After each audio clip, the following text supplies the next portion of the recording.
Nighttime on Still Waters. This is NB 506812, narrowcasting into the night from somewhere on Britain's waterways.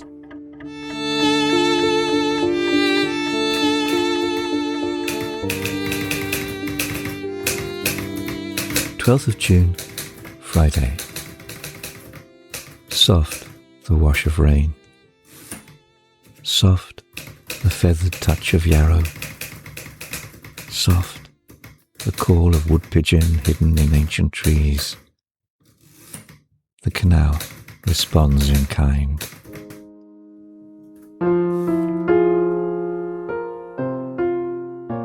The canal side alders whisper in a friendly stirring wind that sets the water shimmering with night glow.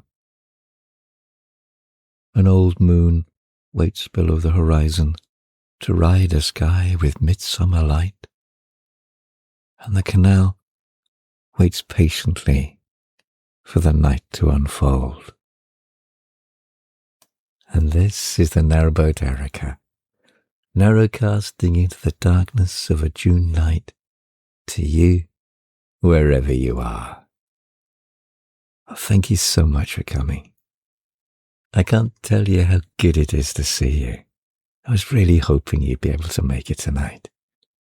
And the kettle is singing, and the biscuit barrel is full, so come inside and welcome aboard.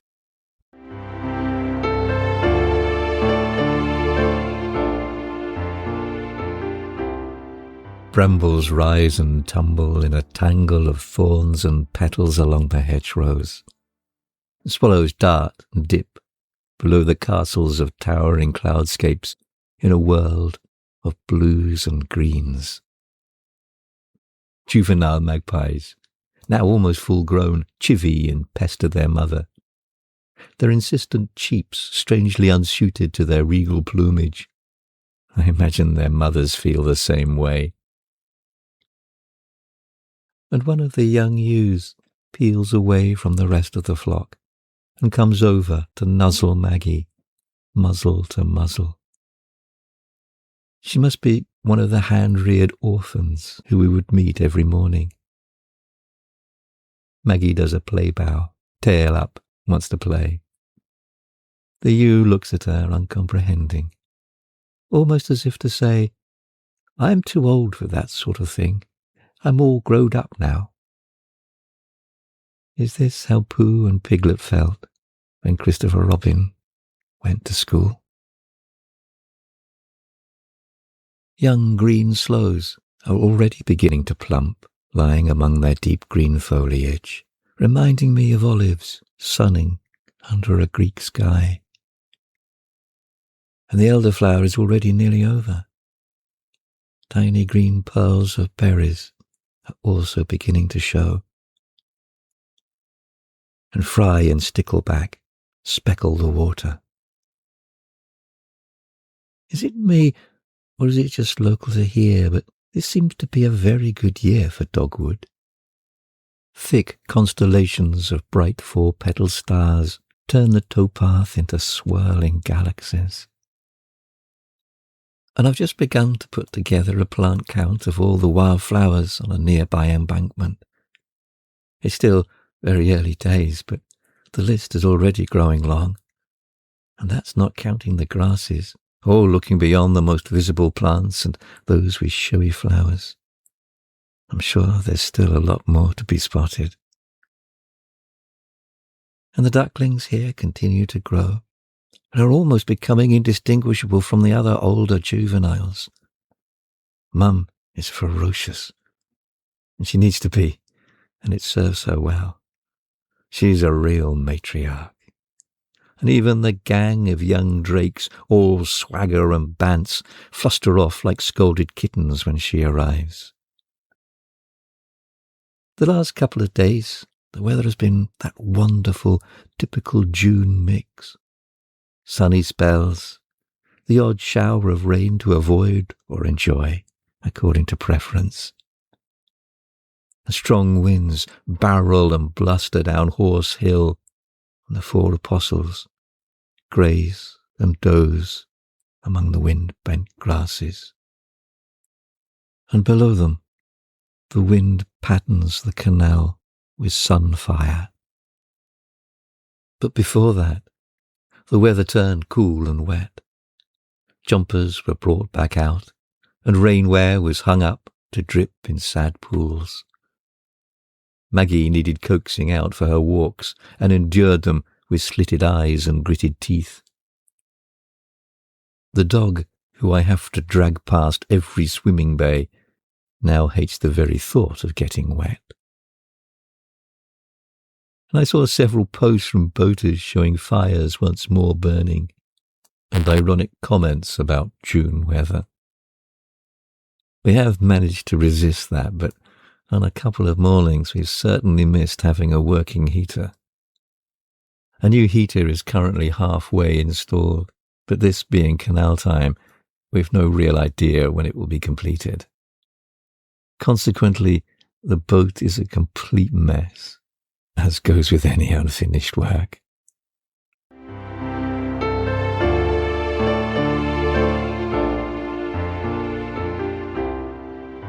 I'm always really grateful for your words and comments, and always love to hear from you.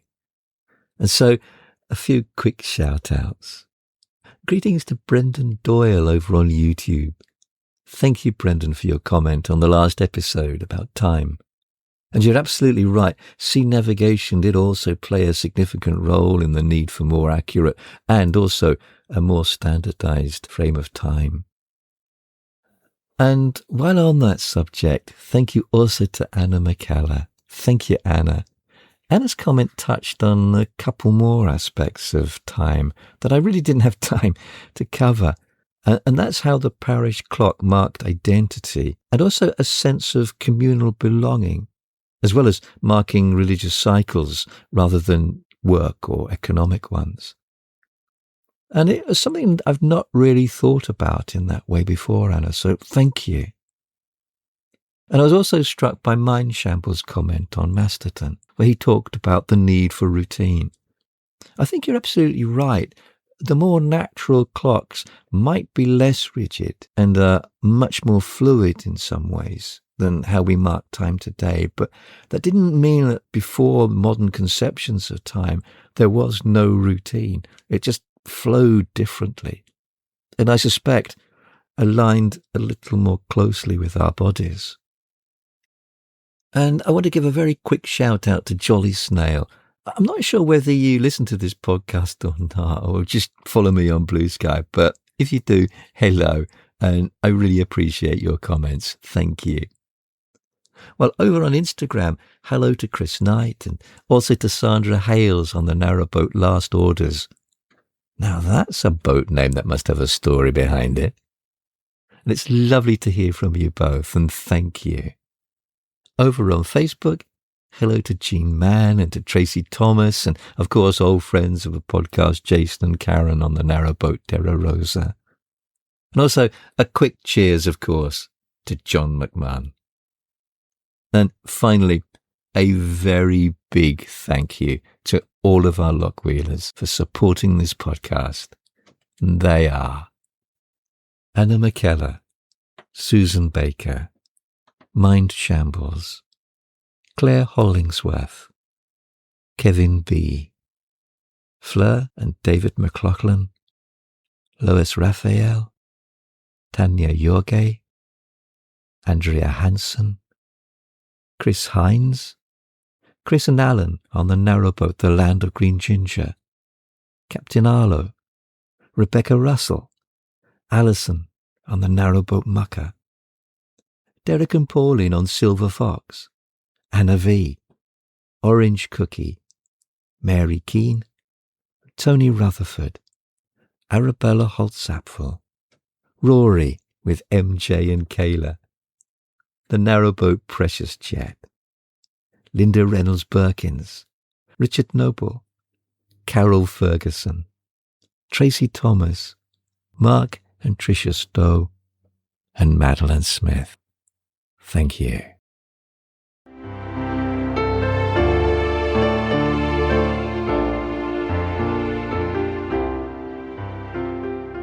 evenfall silently deepens. Although at this time of year, at this latitude, it never really gets truly dark. It moves through successive twilights, civil, nautical, astronomical, stretching out across the summer night sky. Shadows shift and darken, a drift tide of gloaming to gloaming. Evening light never really leaves. It just gently reaches across our bedtime hours to blend into the morning twilight of our new dawns. At this moment, night is more in feeling than fact, although it is no less night because of it. And even though the sky holds on to a steely light that bleeds across our skyline, the normal rhythms, the ebbs and flows of life remain.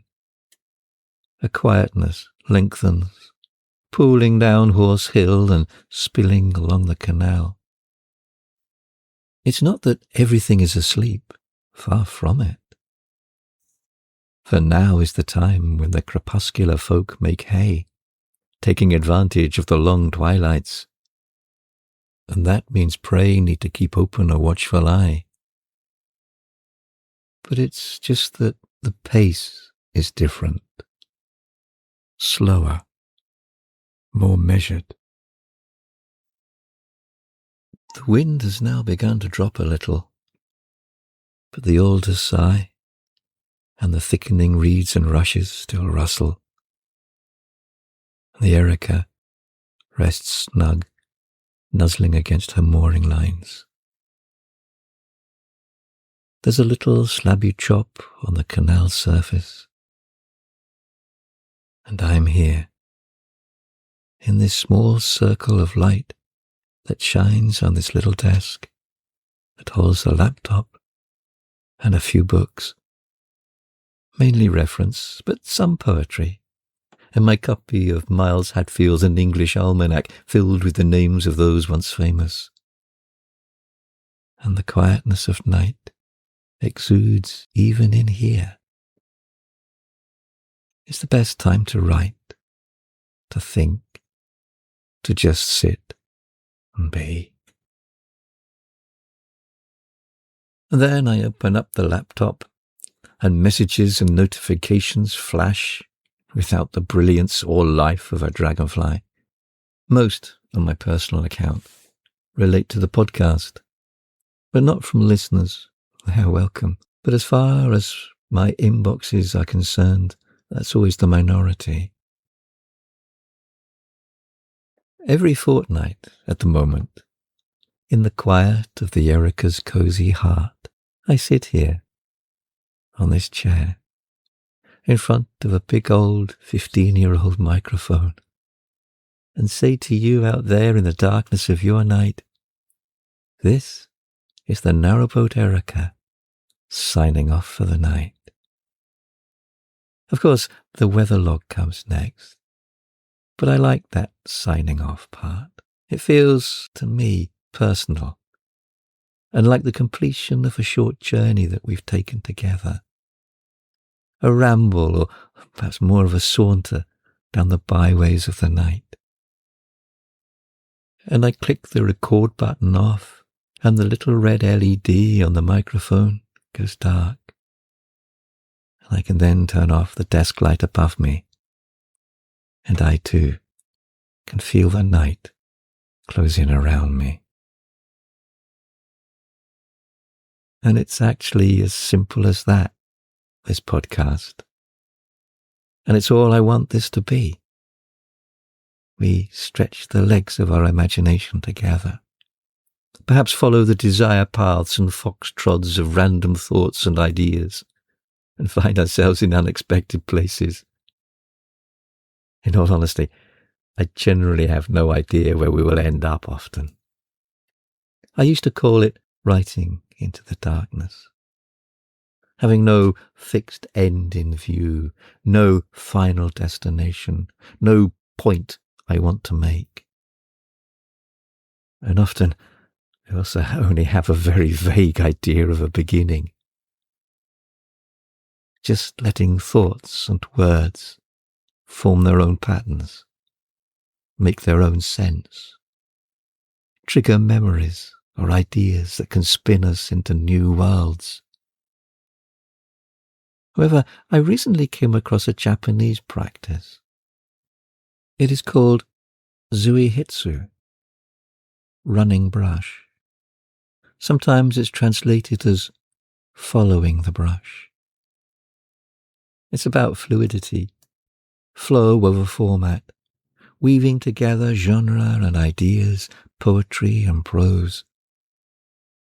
I know I'm doing it a disservice here, in simplifying a very sophisticated ancient art form that has dated back thousands of years.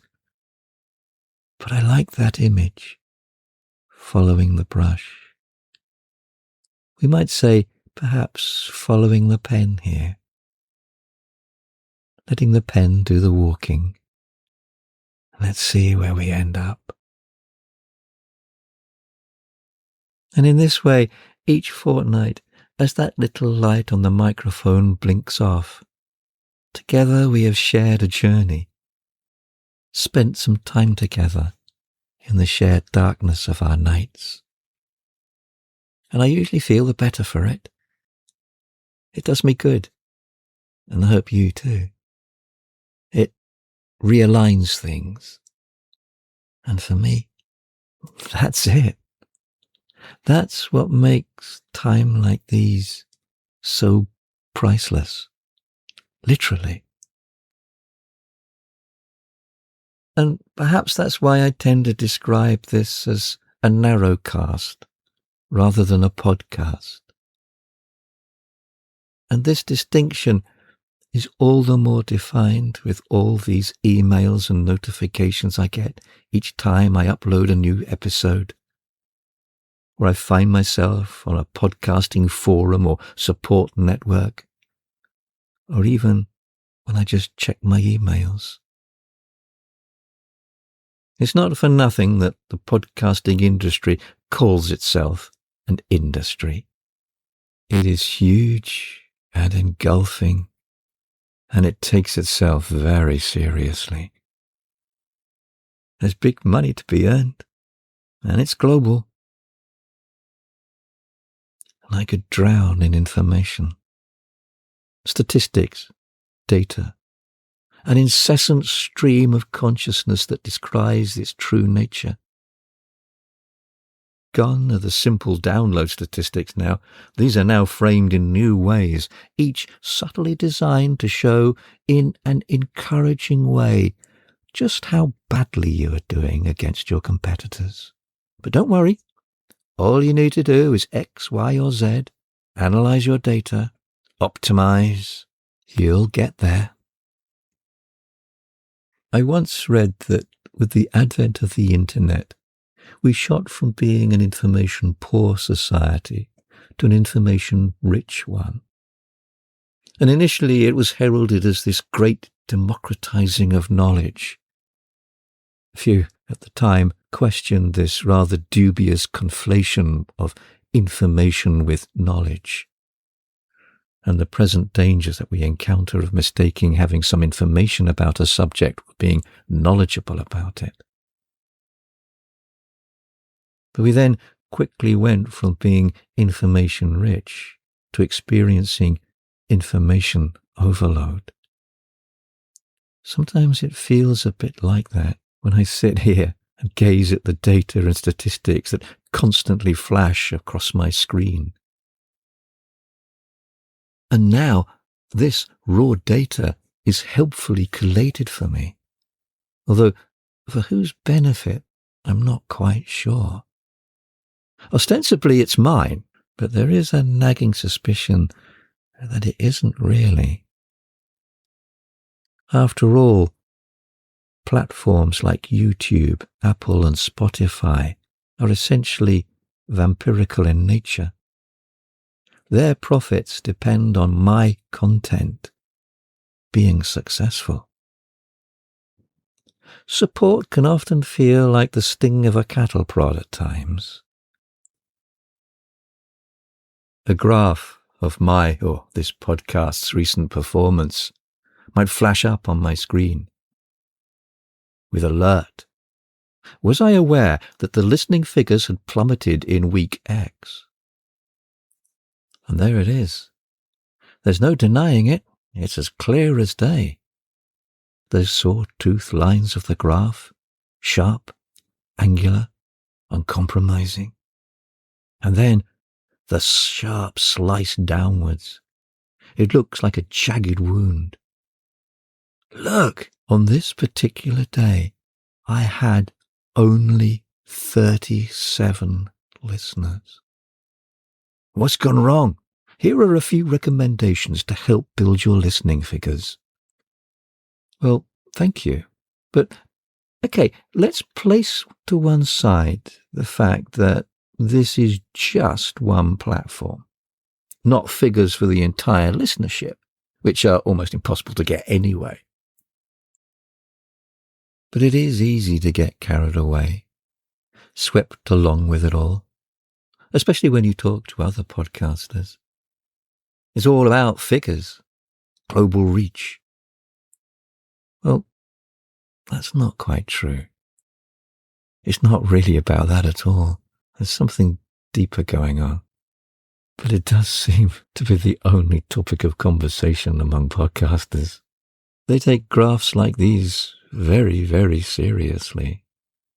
And so, rather than just dismiss it this time, as I generally do, I look again at that jagged tear in the graph. It captures a particular Wednesday.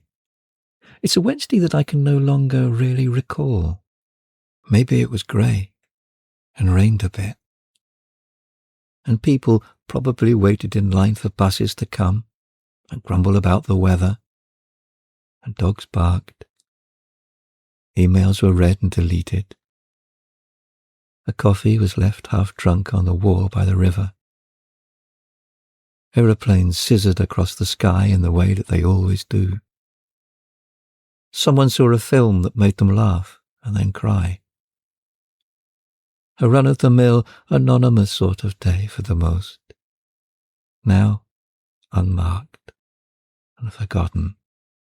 And on that one unremarkable Wednesday, somewhere, dotted across this entire globe, 37 people wanted to sit down in quietness, just to listen to a stranger's voice and to share with him the mysteries and beauty of their life and the night.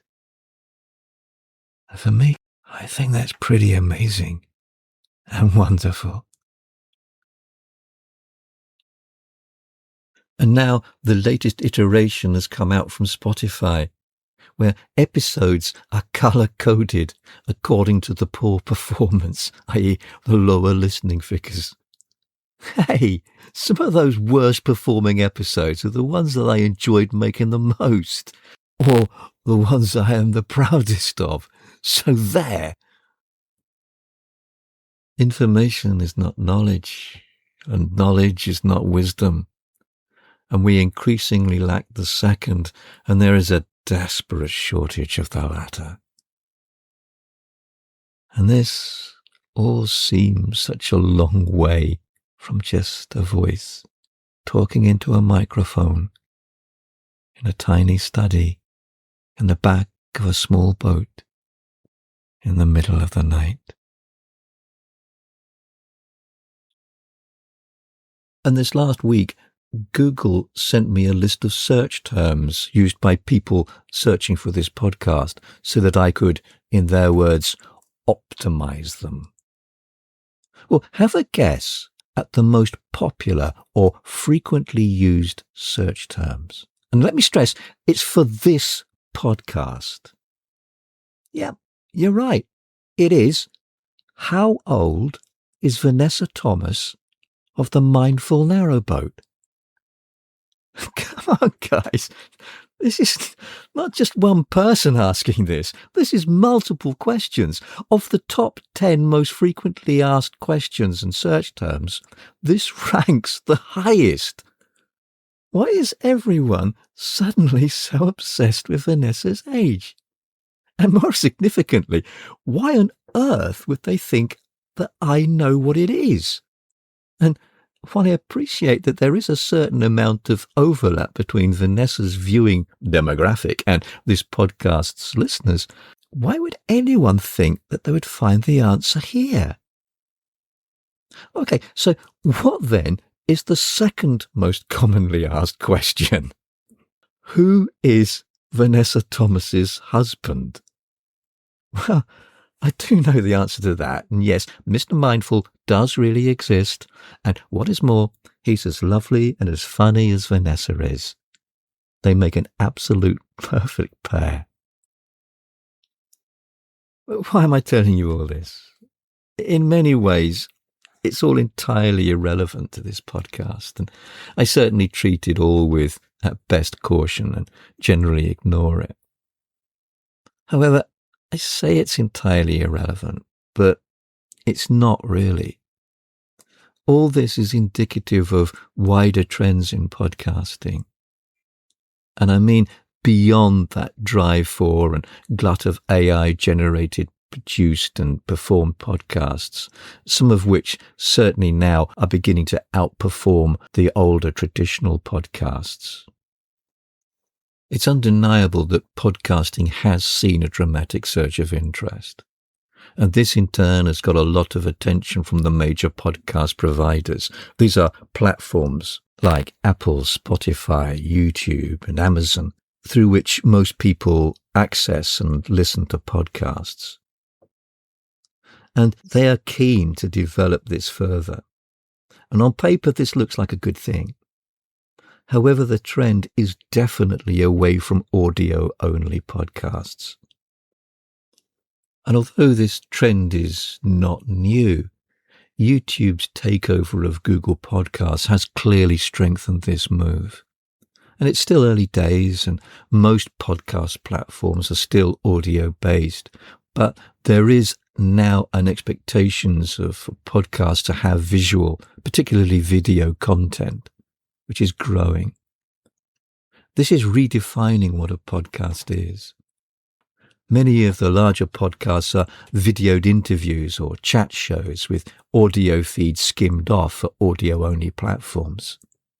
There are lots of similarities between radio and television in the late 90s.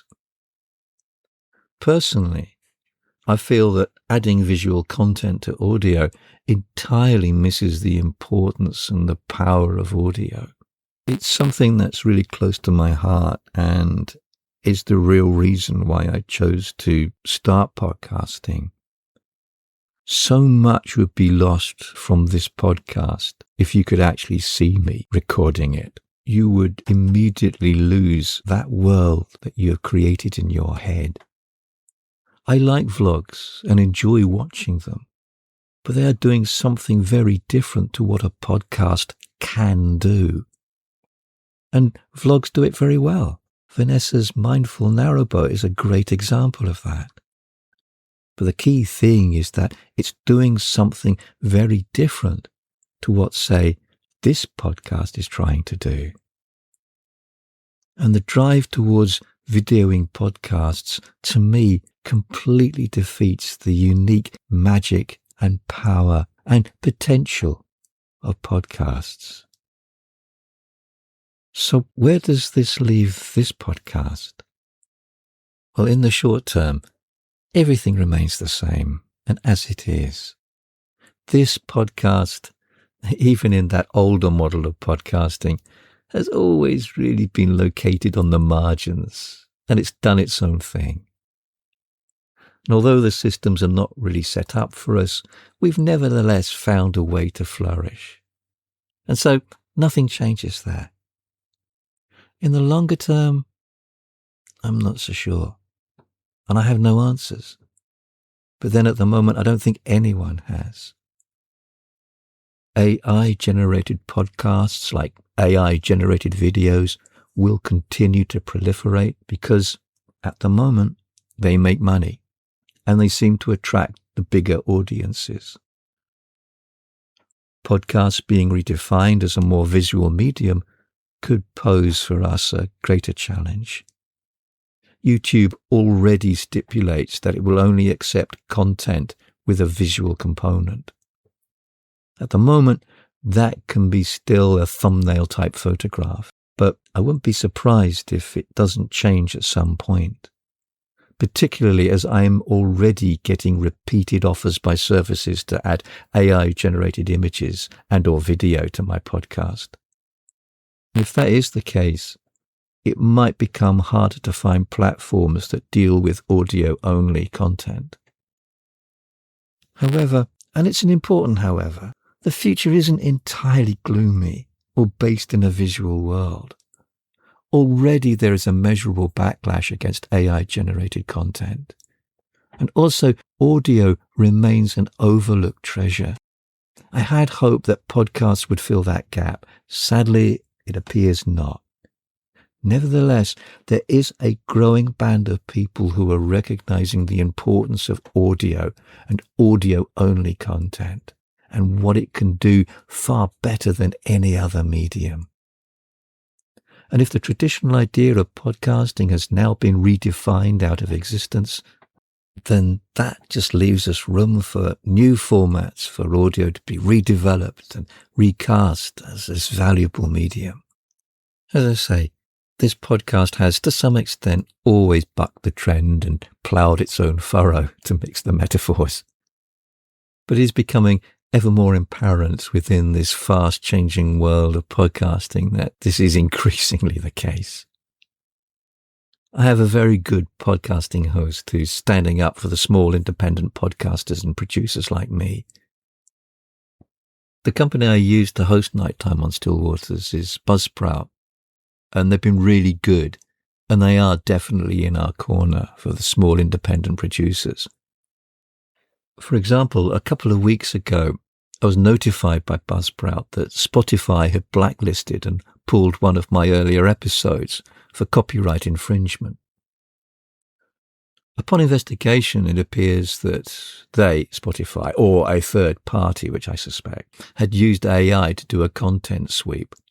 And because one of my episodes had the same title as an audiobook, they removed it with immediate effect and without telling me.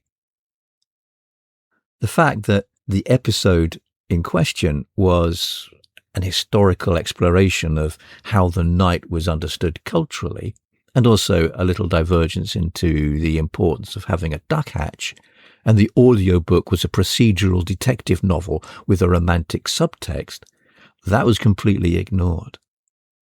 I appealed and Spotify claimed that they have made it once again available. But I'd also contacted Buzzsprout to see if this was actually a common thing, and apparently it is. So with 209 episodes and counting, it's only going to be a matter of time before another episode is also going to be flagged and probably pulled. And this is just on Spotify.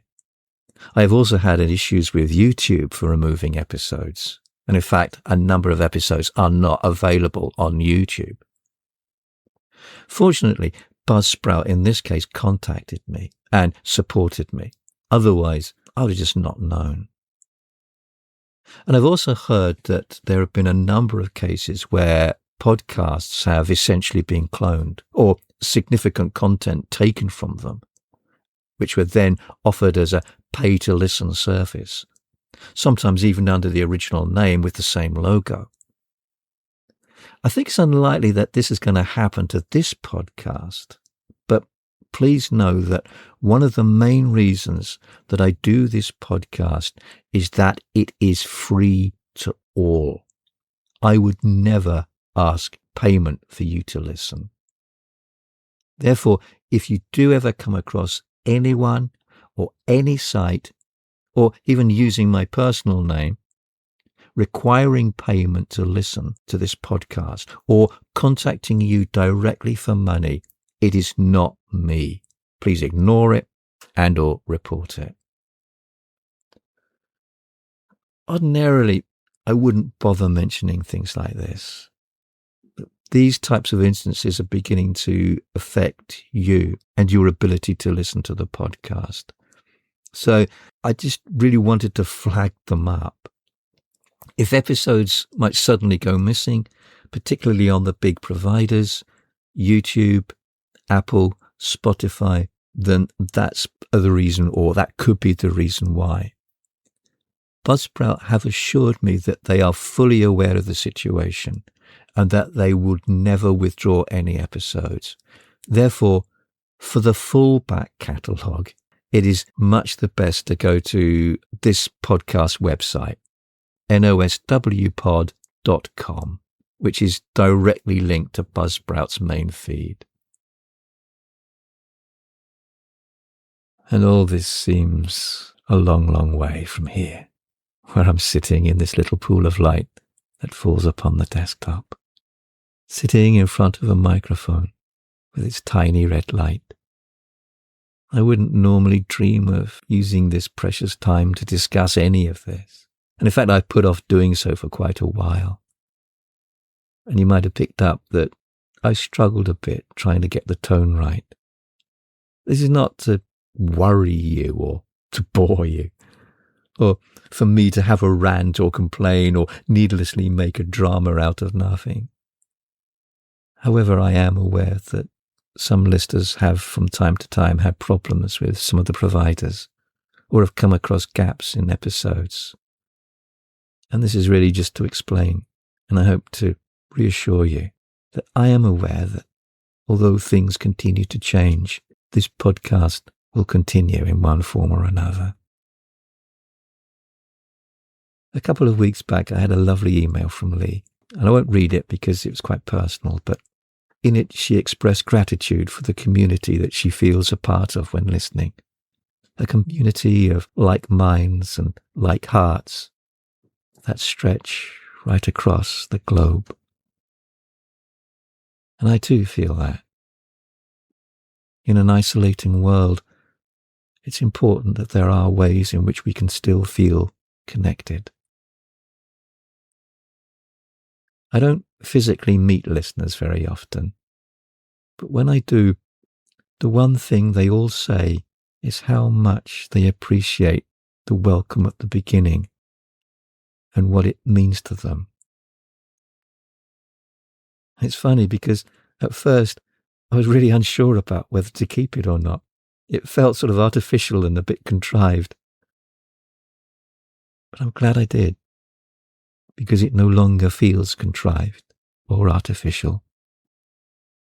I am truly glad that you can join me, and I value your company. Not because of any marketable metric, but because you help make the darkness make a little more sense, a little lighter, a little more bearable.